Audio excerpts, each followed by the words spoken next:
एक चोर था गोवर्धन डाकू, बहुत नामी डाकू था। बिल्कुल सरल उदाहरण में तुम्हें बताया है। तो एक दिन राज कर्मचारियों ने उसका पीछा किया और वो भागा, घोड़ा भी छोड़ दिया, पैदल भागा। तो एक जगह देखा बहुत सत्संग हो रहा था, कथा हो रही थी। पंडित परशुराम जी महाराज कथा कर रहे थे, करमैती बाई के पिता।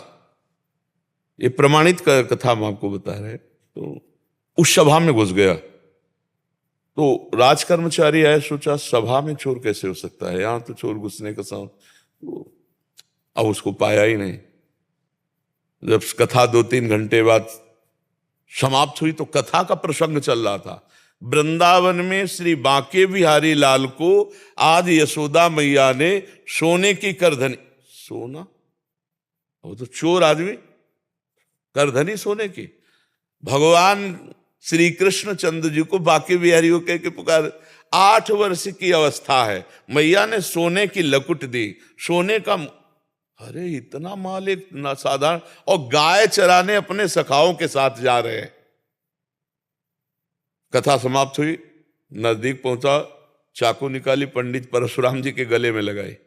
पता लिखो, ये जो इतना धनी बालक का वर्णन कर रहे थे, पता लिखो। उन्होंने देखा तो उनका डाकू है जो मेरा नाम सुन करके भयभीत हो जाते हैं, हमारा नाम गोवर्धन डाकू है। कहा भैया इतनी तुम्हें जल्दीबाजी क्या है? बोले पता लिखो। केवल कहा? बोले मथुरा क्षेत्र वृंदावन, बाप का नाम नंद बाबा, कन्हैया, गाय चरान। पर सुनो, ये तुम्हारे जैसे डाकू उसको चोरी नहीं कर सकते, बहुत नटनागर, बहुत प्रवीण बालक है वो। तो उन्होंने कहा तुम हमको ऐसा समझते हो, अकेले अकेले राजाओं के महलों को लूट लिया है। बोले फिर भी नहीं लूट सकते, बहुत प्रवीण है। तो उनका कसम खाता हूं, जब तक उसे लूट नहीं लूंगा तब तक पानी नहीं पीऊंगा। परशुराम जी ने सोचा भगवान की अपार कृपा इसके ऊपर, पता नहीं क्या लीला होने वाली इसके ऊपर। उन्होंने कहा सुनो, हमारी तरफ से माखन मिश्री ले लो, जब तुम्हारा बस ना चले तब माखन मिश्री उसे खवा देना। हाँ ये बात भी ठीक है, बच्चा है, फुसला के काम चल जाए तो मारना काहे को पड़ेगा। माखन मिश्री फेंट में बांधी और कहा कसम खाता हूं जब तक उसे लूट नहीं लूंगा तब तक मैं पानी नहीं पीऊंगा। पर नाम क्या बताया तुमने? इतना बड़ा नाम तो। बोले श्याम सुंदर। श्याम सुंदर, श्याम सुंदर, वृंदावन, गाय चराना, श्याम सुंदर। अब भगवान का चिंतन बनने लगा। देखो चिंतन बनने लगा। अब वो पैदल चल करके आया। अब एकांत में जहां गाय चरते तो पूछते श्याम सुंदर की गौएं कौन है? बोले सब हैं, ये ब्रजमंडल है, हर गौशाला भगवान के नाम की है। नहीं, बोले वो जो यशोदा मैया ने श्रृंगार करके चराने में, बोले वो तो कथा में लिखा है, प्रकट में थोड़ी अब रह गया। अरे बोले नहीं, पंडित जी झूठ नहीं बोल सकते। हम लोग चोर डाकू झूठ बोल सकते हैं, पंडित थोड़ी झूठ बोल सकते हैं। भगवान तो है ना, वो अपने भगवान को मतलब श्याम सुंदर है ना।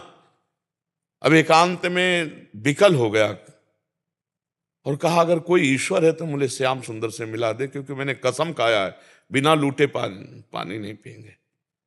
इतने में आवाज आई एक ग्वारिया पर, ए श्याम सुंदर तुम्हारी गाय इधर जा रही। अरे दौड़ा उधर, देखा कमर में हाथ रखे, न जाने कौन से गुण पर दयाली दिली जाते हैं, पीतांबर की फेट, वैसे ही श्रृंगार जैसा पंडित जी ने वर्णन किया था। श्याम सुंदर, कमल नयन, मोर मुकुट और करधनी और लकुट। उसने हर चाकू निकाली, हर सखा को, और वो सब सखा दिव्य, वो गायें दिव्य भगवान ने प्रकट की थी। सब सखाओं का भाग जाओ नहीं मार डालेंगे। भगवान ने इशारा किया कि जाओ इसको हमें एकांत में निहाल करना है। बोले हाँ बोल रहे। बोले तू डरता ले क्या? बोले अब काल से भी नहीं डरते, तेरे से क्या डरना है? बोले मेरा नाम नहीं सुना होगा इसलिए तू डरेगा।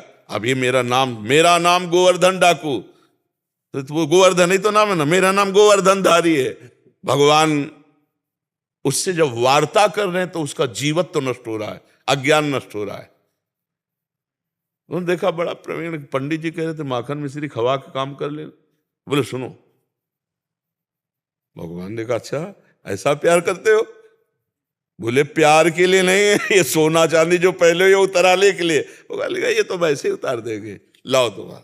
माखन मिश्री खाई और कहा थोड़ा तुम खाओ, और जे भी भगवान ने चखाया उसे भगवत अज्ञान हो गया। अब भगवान को साष्टांग दंड, प्रभु प्रभु। एक बात सुनी कि कन्हैया गाँव में चला रहा है, चल पड़ा, कसम खा ली तो भगवान मिल गए। यहाँ जीवन व्यतीत हुआ जाता है, हलवा पूड़ी खा करके दिनचर्या का बैलेंस बनाते रहते हैं, तो भगवान कहाँ मिले? जब भूख प्यास सहकर केवल भगवान के दर्शन के लिए, तो भगवान उसी समय प्राप्त हो जाते हैं। हम लोग सुनते बहुत हैं, समझदार बहुत हैं, नहीं करना चाहिए ये भी जानते हैं, लेकिन भजन ना होने के कारण हम उसको उतार नहीं पाते हैं। भजन शुरू करो, अभी बात बन जाए। नाम जप करो और निश्चय करो कि मुझे इस मार्ग में चलना है, तो पापाचरण नहीं करना है, गंदी बात नहीं करनी, किसी को दुख नहीं देना, किसी का अहित नहीं करना, तो मंगल शुरू हो जाए। अभी दिव्यता आने लगे अंदर, अंदर की दिव्यता, ये बाहर शरीर का राग छूट जाता है। समझ पा रहे आप?